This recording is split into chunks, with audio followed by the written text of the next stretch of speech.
To determine the total load of multiple air conditioning units in a single dwelling, you can use one of two options. The first option involves using a demand factor. The demand factor accounts for the assumption that not all air conditioning units will operate simultaneously at their rated capacity.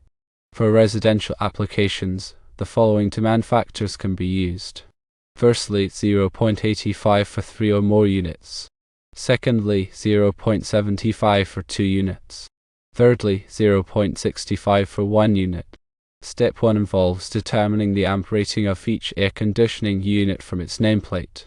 Step 2 is to multiply the amp rating of each unit by 120 volts, assuming single-phase voltage.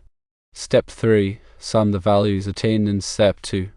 Step 4, multiply the sum by the applicable demand factor.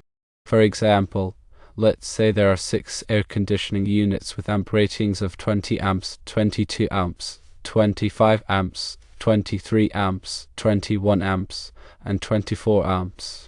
The sum of amp ratings is 20 plus 22 plus 25 plus 23 plus 21 plus 24, which equals 135 amps. The total load is 135 amps multiplied by 0.85, which equals 114.75 amps. The second option involves summing all amp ratings. This method assumes that all air conditioning units will be operating simultaneously at their rated capacity. It provides the worst-case scenario, but may not be practical for residential applications. Step 1. Determine the amp rating of each air conditioning unit from its nameplate.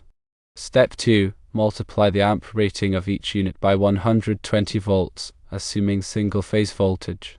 Step 3. Sum the values obtained in Step 2.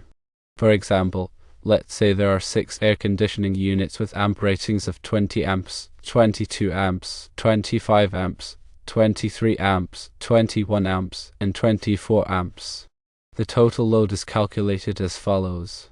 20 amps multiplied by 120 volts, plus 22 amps multiplied by 120 volts, plus 25 amps multiplied by 120 volts, plus 23 amps multiplied by 120 volts, plus 21 amps multiplied by 120 volts, plus 24 amps multiplied by 120 volts, which equals 16,200 watts. For residential applications, it is recommended to use the demand factor method as it considers the reduced likelihood of all units operating simultaneously.